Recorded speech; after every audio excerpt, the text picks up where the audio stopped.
Hey guys, what is up? It is the Fast Break Report here, bringing you guys another vlog. So I might as well do this immediately because everybody's been asking about it. Like everybody's already talked about the offseason after last night's loss to Boston.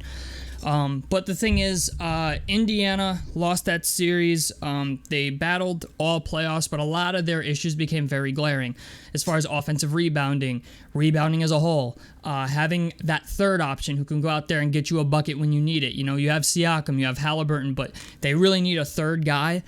And there's a lot of questions about like defense. There's so many question marks about this team and areas they need to improve in.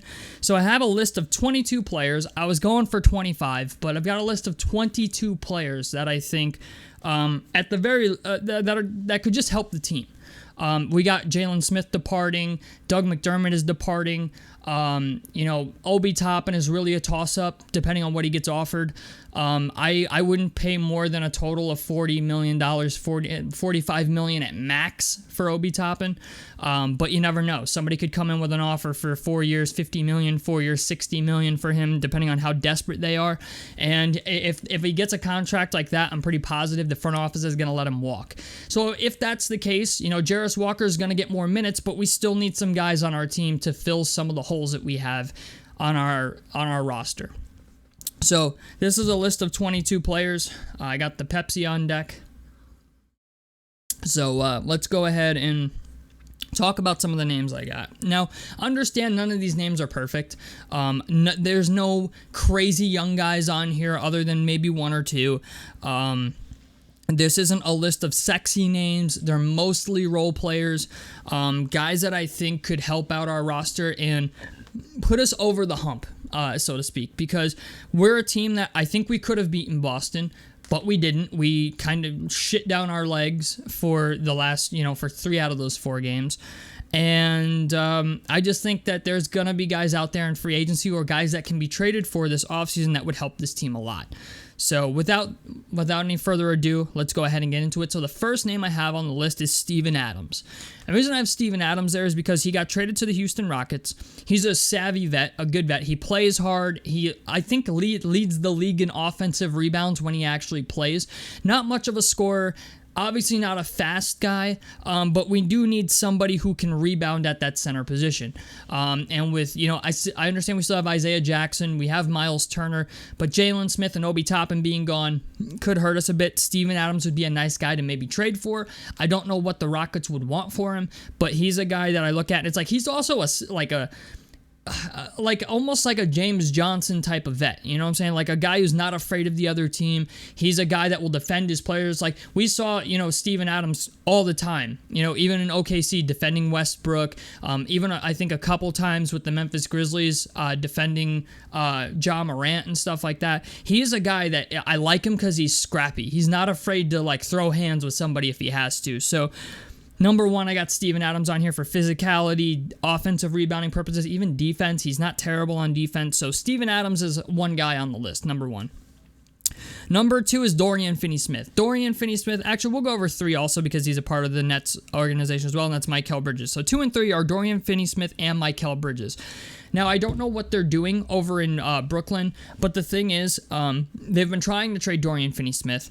They've been listening to calls on Mikal Bridges. If we could get one of those 2 guys, I think it would be a huge benefit to our roster. Obviously, you would probably have to give up Benedict Mathurin or Aaron Nesmith or a combination of both if you even want Mikal Bridges. Dorian Finney-Smith maybe doesn't have such a steep asking price. We could maybe get away with a pick and a player for the Nets. They really want a first-round pick for Dorian Finney-Smith, or 2 first-round picks. I think the last time they tried to trade him, they're not going to get 2. They'll maybe get 1 plus maybe a young player that they can develop. But Dorian Finney-Smith would be nice on our roster. He's 6'7". He plays defense very well, and he shoots the 3 very well. Replacing him for Doug McDermott, I think would be a major upgrade to this roster and the bench. The bench unit would be really good. And Mikal Bridges, I don't think much needs to be said about Mikal Bridges. He's a guy that obviously the asking price from the Brooklyn Nets is fucking insane. But the thing is, Mikal Bridges doesn't fit the Brooklyn Nets timeline. But Mikal Bridges does, in a way, fit ours. We got a lot of young guys. Siakam is 29 going on 30. Mikal Bridges would be a nice guy for like that immediate return to the Eastern Conference Finals. I think if we picked up a guy like Mikal Bridges, it would do wonders for this team. He's a great defender, great third option. We saw that in Phoenix. He has the ability to go out there and get buckets when you need him to. We saw that with the Nets. So I really like Mikal Bridges. He's a guy that I like. It's just I don't know if he's obtainable. So there's Mikal Bridges. Number 4 is OG Anunoby. OG Anunoby, great player when he's playing. That's the problem. OG Anunoby has only played on average 55 games over the last 4 years. And while he is very good and I think would fit our offense phenomenally, he's a guy that I would be very hesitant to pay more than like $30 million a year for. I know there's people who think he will make more, and yeah, if he was healthy all the time, he'd be getting a max contract. Like, I'm going to call it what it is. If OG Anunoby was a guy who could get you 65, 70 games a year, he would be getting a max contract, but I don't think he's going to. And the Knicks are really in a situation where they have to choose between OG Anunoby and Isaiah Hartenstein because Hartenstein easily played his way out of New York as far as how well he played in the playoffs. There's going to be a lot of teams that are able to offer Hartenstein a whole hell of a lot more money than the Knicks can. But they have to make that decision, OG Anunoby or Isaiah Hartenstein. And to be honest with you, I think either one of them could be very beneficial to our roster. So, that's my story with OG Anunoby. Number 5 is Kyle Anderson. Kyle Anderson's 30. He can do a little bit of everything. With the departure of guys like Jalen Smith and potentially Obi Toppin and Doug McDermott, I like the idea of adding Kyle Anderson. Solid vet. The guys in Minnesota love him. He's a guy that could be a little bit under the radar as far as a guy that could be good, but Kyle Anderson's a guy that I think coming off the bench could provide some really, really valuable minutes, not only from a defensive standpoint, but from an offensive standpoint and playmaking standpoint as well. So that's Kyle Anderson. Number 6, this one's going to be controversial, and I kind of don't care, and that's Miles Bridges. Miles Bridges is an unrestricted free agent. The Hornets own his bird rights. I honestly feel like he's an unrestricted free agent, but the thing is, the Hornets can offer him more money than anybody else. The thing is, I'm wondering if they're letting Miles Bridges go into free agency just to see what his value is. Somebody's going to offer Miles Bridges a max contract. I'm just going to tell you right now, regardless of all the off-court shit that has gone on with him over the past year or two, the guy, when he steps on the floor, can fucking ball. He averages about 20 points a game. He's a southpaw. He shoots lefty. He can play defense. He can shoot the three. He can get out on the break. He's 26 years old, and that fits our timeline perfectly, I think. It's very rare that you can say that about a player, him and OG Anunoby, but the thing is, Miles Bridges, most honestly, he was a big reason why the Charlotte Hornets won as many games as they did this year, because if they didn't have Miles Bridges, I seriously believe they would be dead last in the NBA as far as standings go. There was a lot of times in the regular season where Miles Bridges was asked to carry the load for this team, him and Brandon Miller, and they did it flawlessly. There's been games where they were down a lot, and Miles Bridges had a couple games where it's like they're down by 15 points at the end of halftime, and in the second half, dude goes off for 15, 20 points and a half, and gets them back into the game and actually at least makes it competitive again. So that's why I like Miles Bridges. I understand what people don't like him for the off-court shit, but the on-court shit, I think he's a phenomenal fucking player. So that's Miles Bridges. Number 7 is Isaac Okoro. Isaac Okoro is a restricted free agent. I guarantee the Cleveland Cavaliers bring him back regardless of what somebody offers him. But Isaac Okoro shot 39% from the three-point line this year, which is a major improvement, and 49% from the field as a whole, which is ridiculous. Isaac Okoro is young, but the thing is, he's a guy that you're really only going to be able to either trade for or just try to outbid the Cavaliers for him, and I just honestly, he's good, but he's not a guy that I could see, he's not a guy that we should overpay for to put on our roster, and because I feel like if you're going to spend that type of money, you can spend it someplace else and maybe get a better player. That's the issue with Isaac Okoro, but still, Isaac Okoro, great defender, shooting the three-point shot well now, after being in the league a couple years. And there's not much left to say about him. Isaac Okoro is a great 3-and-D guy, and we need defense. And like I said, if we can replace that Doug McDermott role with a guy who can defend and shoot threes, it's a big positive for this Pacers team. Next is Andre Drummond, Eddie. Andre Drummond's a guy who can still get it done, shockingly enough. Andre Drummond is a guy that I think we could pick up for the low, and he would definitely fix our rebounding issues. The problem is that's about it. He's an okay defender around the paint, but Andre Drummond's not what he used to be. But as a bench center, as a guy who comes off the bench, he can do some shit. Kind of an underrated passer as well. So I like Andre Drummond at number 8. Number 9, this is incredibly unlikely, but I'm not ruling it out, is Paul George. Obviously, Paul George would fill a very, very big void on this team as far as being a great defensive player still. He can still shoot the three. He has the ability to take games over. He's still got I think a lot of basketball left. I think he's 34, but Paul George is a guy that I think, what we've seen out of NBA players in the past couple of years is the idea that they're playing till they're almost 40. Paul George being 34, I don't know if I'd give him a max contract, but if you could entice him to come back for like 2 years, $50 million or something like that, that would be very, very beneficial for the Pacers. Regardless of what you think of Paul George, the basketball player, is still a very good fucking player. Next is DeMar DeRozan, who unfortunately is going to be 35, but he's in the same situation as Paul George. DeMar DeRozan, though, however, is a mid-range killer. He can create his own shot, which is something not a lot of guys on our roster do. Tyrese can do it. Nesmith can do it. Mathurin, he kind of can. It's not great. We don't have a lot of guys on this team that can create their own shot in the mid-range, and adding a guy like DeRozan, who gets to the fucking free throw line at will, that mid-range jumper is disgusting. He's a guy that, like, if you need a clutch bucket, you can give it to him. I mean, DeMar DeRozan finished second in clutch player voting, only behind Stephen Curry, who won clutch player of the year. Number 2 was DeMar DeRozan. DeMar DeRozan's still a phenomenal player at the same age as Paul George, almost 34, 35 years old. I would really like DeMar DeRozan, even though I think he's going to go to Miami or New York. Those are the two places he claimed to have wanted to go to during the trade deadline when the Bulls were shopping pretty much everybody. But now he's saying he wants to go back to Chicago, so I don't really know what the deal is with DeMar DeRozan. But all I know is if the Pacers could add DeMar DeRozan, it would be fucking huge. Number 11 is DeAndre Hunter. I'm not completely sold on DeAndre Hunter. He's a solid player, but that's about it. If you're expecting star player prowess out of DeAndre Hunter, I hate to break it to you, but I'm not really sure that's ever coming. DeAndre Hunter's a guy that I would like to. I think he's more like has the ability to be like a KCP type of player, Kentavious Caldwell-Pope.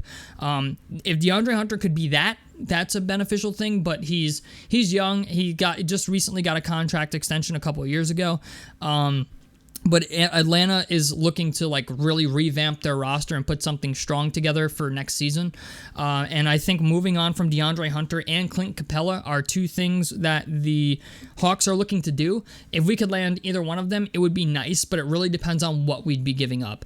Like DeAndre Hunter's good. Is he worth Aaron Nesmith? No. That's where I'm at. I think because unfortunately, they're too similar, and in some ways, I think Aaron Nesmith is actually better than DeAndre Hunter.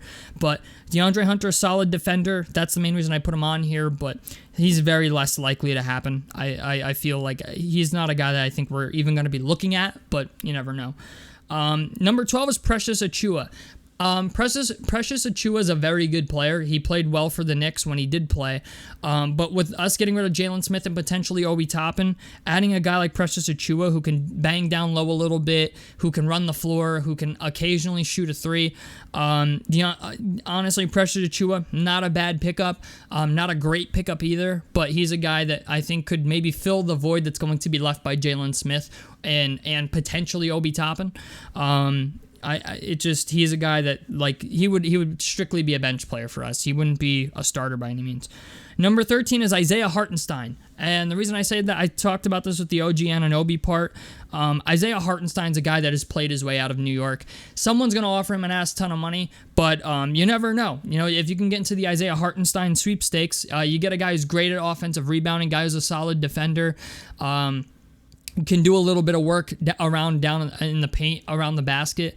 I like Isaiah Hartenstein. Do I love him? No. But he's a guy that, like, if you're looking to fix your rebounding problem, he and defense as well, he's a guy that you could maybe make a run at. Next, number 14 is Gordon Hayward. This is going to be a guy that a lot of Pacers fans disagree with, I feel. But Gordon Hayward's a guy who is not going back to Oklahoma City. He was not happy with his role on that team. He didn't get to play very much at all. But Gordon Hayward's a guy that should be on a vet minimum deal this upcoming year. He's a guy that I think is not going to command a whole lot of money. If you could put him out there with that third unit or that second unit as a guy who can just be like the leader of that unit. You know, TJ McConnell appears to be like the leader of the second unit and the guy who comes in and does a lot of the work. But if you can put him out there with Gordon Hayward, and Gordon Hayward can maybe rally the third string guys in certain games, or, you know, even just having him off the bench, there are nights where Gordon Hayward could still go off for 24, 25 points. And I think also with the idea of Gordon Hayward not being a starter as well for this team would be, I think you have a lot less to worry about injury-wise. Even though Gordon Hayward, I feel like, is made of glass, he's a guy that I'm like, yeah, you know, if you're gonna sign him, he's gonna be a guy you bring off the bench. He's gonna be a vet on our team, and he would be like almost like a sixth man. You know, a guy who comes in off the bench, maybe gives us 12 or 15 points a game as a bench player, if that's possible, and you could get him for, I think, a lot cheaper than going after a guy like a DeRozan or Paul George or an OG Anunoby. Like, he can still kind of get that, but by paying a significantly cheaper price, and he's just not going to play as much. But all I know is he understands that he's a bench player, I think, at this point, but he wants to go to a team where he will play. Gordon Hayward's not a guy that I think cares. He just doesn't want to sit on the bench. Like, I don't even think Gordon Hayward gives a fuck about what he does. He just wants to be able to play every once in a while. If you put him on the Pacers and give him like 10 minutes a game, it could be very, very beneficial to the second unit to have another guy out there like Gordon Hayward. If you plan to put Benedict Mathurin in the starting lineup, or whatever you plan to do between Nesmith and Mathurin, I think Gordon Hayward would be a nice addition. Next is Gary Trent Jr. This is another 3-and-D move. Gary Trent Jr. is not a guy I'm super crazy on, but he's a guy that will be a free agent. So Gary Trent Jr. will be out there, but, I mean, not a guy I'm absolutely in love with. Next is number 16, Kentavious Caldwell-Pope. He's a guy that he's got 1 year left on his deal. He's a tradable guy. But Kentavious Caldwell-Pope, or KCP, really, really good 3-and-D player, one of the best 3-and-D players in the league. That is like a pure 3-and-D player. I really like him. Robert Williams of the Portland Trailblazers, he's getting off an injury. He's a guy that I think we could lure away from the Portland Trailblazers. He would be a very nice addition to this team. Great defender, great rebounder, great blocker. Like, he's almost like a Dennis Rodman type of figure. Like, he's a guy that just reminds me of Dennis Rodman. He's not going to score a shit ton of points, but he's going to make it difficult down in the paint for other teams. And Robert Williams is a guy that I'm just like, if we can find a way to, you know, finesse him away from the Portland Trailblazers, it would be fucking huge. It would be also, like, at that point, I don't give a fuck what happens to Jalen Smith. You know what I'm saying? He can go to the Celtics for all I give a fuck.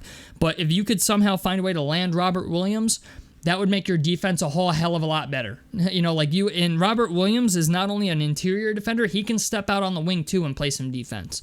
So he's kind of an underrated passer as well.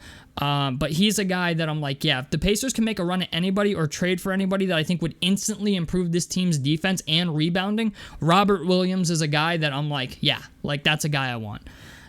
Next is Malik Monk. Malik Monk, I put him on here because he's the closest comparison to Buddy Hield I think that is out in free agency. And what I mean by that is a guy who can run the floor. Malik Monk is capable of dunking. Like, he's actually, like, he's uber athletic. But I feel like with the way our team runs and pace, Malik Monk would be a simultaneous fit, kind of like Pascal Siakam, where if you get out and run, Malik Monk's just going to run to the three-point line, and he's very good at hitting threes in transition. He's good at hitting threes in general. So Malik Monk's a guy that I'm like, he would be a nice addition to this team as well.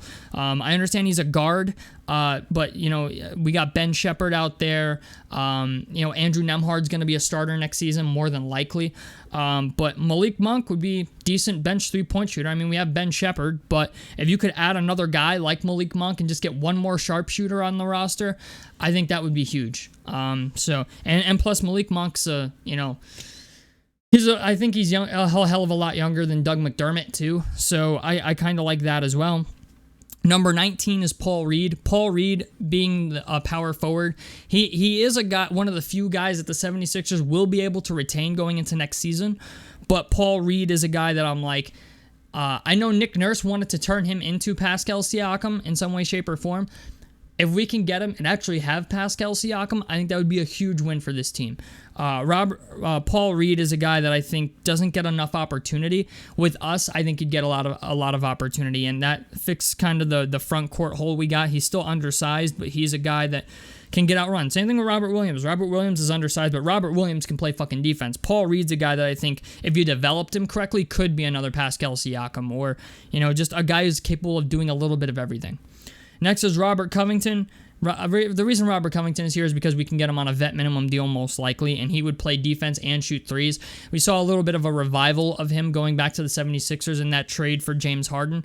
Nick Batum is another guy that comes to mind immediately. Nicholas Batum would be fucking amazing for the Pacers, but another 3-and-D guy that could maybe help us out a lot. At 21, I have Tobias Harris. I'm not overly sold on Tobias Harris. I don't know what he does defensively. I haven't seen enough of him defensively. I just know he can score. And if you can add Tobias Harris to this team, even though it's, what is it they say in the longest yard? It's not the entire chocolate bar, but we got a Hershey's Kiss. That's how I feel about Tobias Harris. Tobias Harris is not going to be the guy who's going to come out and take over games. He's not going to come out and play, uber athletic defense, but he can fucking rebound and he can shoot the three and he can put that ball in the fucking basket when he really wants to. Tobias Harris would be a great third option, I think, on this team. My only issue with Tobias Harris is he's good, but I don't think he's enough to move the needle for us. He is another guy that I think is maybe going to get another overpay in free agency, depending on who is going after him. But Tobias Harris is a guy, it's you really got to, if the money's right, yeah, you go after Tobias Harris, especially if OG Anunoby's off the board, if Paul George is off the board, DeRozan's off the board, if you can't land any of these guys, LeBron's going back to LA, that's pretty much a given at this point, but if you can't land any of those guys and Tobias Harris is still out there, I think Tobias Harris is a guy you take a swing on. Lastly, number 22 is a former Pacer, and that's Karis LeVert. Karis LeVert played very well in the playoffs. Against Boston, he did all right. This is a guy who can create his own shot. He's an okay defender. He can shoot the three. He will kill teams from mid-range. If you let him shoot mid-range jump shots all fucking day, you're going to get killed. And I like that about Karis LeVert. I like a guy that can, get down into the mid-range. He can create shots off the dribble, which is something this team lacks a whole hell of a lot of.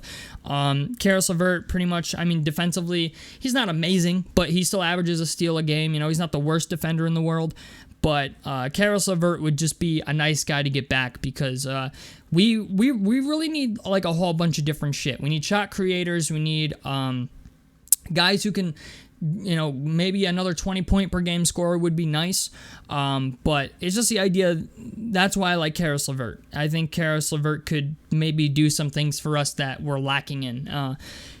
Andrew Nembhard, Aaron Nesmith, and eventually Ben Mathurin, I think, will all become better at shooting off the dribble. But having a veteran guy like Karis LeVert that you can bring off the bench or maybe even start for you, that's capable of creating his own shot. Every time he plays against us, he plays well. I don't know why, but Karis LeVert, every time he plays against the Pacers, he plays very well. I think in the regular season, this past season, we played against the Cavs, and Karis LeVert, I think, gave us 20 points in the first half or 25 points in the first half. Then after that, in the second half, he went kind of quiet, but he's a guy that's capable of that. He's a guy that's capable of, when he's in a zone, he's in a zone. You know what I'm saying? So anyway, that's it for the list. I don't have any honorable mentions, but Jonathan Isaac's a guy I was thinking about, but the problem is Jonathan Isaac is, I got to see this dude play a full season of basketball again before I'm like, yeah, he's a guy that we should maybe target. He would be great as a defender, guy who can defend at all three levels. Offensively, I understand he still needs a little polish, but the three-point shot I think has been better this year as well. Don't quote me on it. But Jonathan Isaac would be another guy that we can maybe target.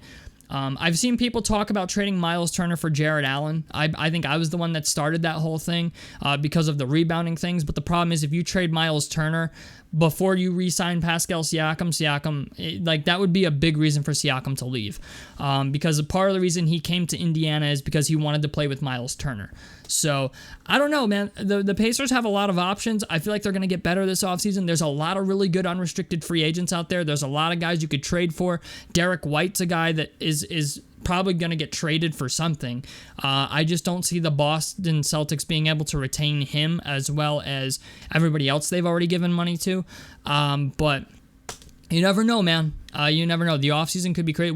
There's a lot of guys on our roster that could be up for trade. I mean, if we look at, Benedict Mathurin I don't think is safe anymore, unfortunately, only because of how well we played without him.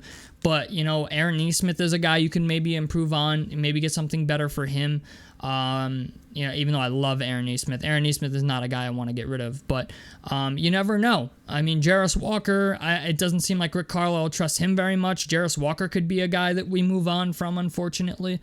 But we did resign Kendall Brown, but Andrew Nembhard's going to be a guy that draws a lot, and I mean a lot of calls this offseason, specifically by teams like the Spurs. Like, I'm going to be honest, if the Spurs gave us the right trade package for Andrew Nembhard, that would be pretty ridiculous, like maybe a Keldon Johnson level trade. Or Devin, it's not going to be Devin Vassell level, but Keldon Johnson would be nice. I think Keldon Johnson would be a fucking monster with this team. But there's a couple guys on our roster that could be on the move. I know Jalen Smith is gone. Isaiah Jackson has a team option that I'm pretty sure we're going to pick up. He's a guy that I think, he has a team option for 2024. So he's going to be a guy that I think is coming back. So yeah, that's pretty much it. That's what I got for this video. Tell me what you guys think about this down below in the comment section below. Like helps me out. Subscribe if you guys want to see more on the Fast Break Report. And I'm out of this motherfucker. Peace, guys.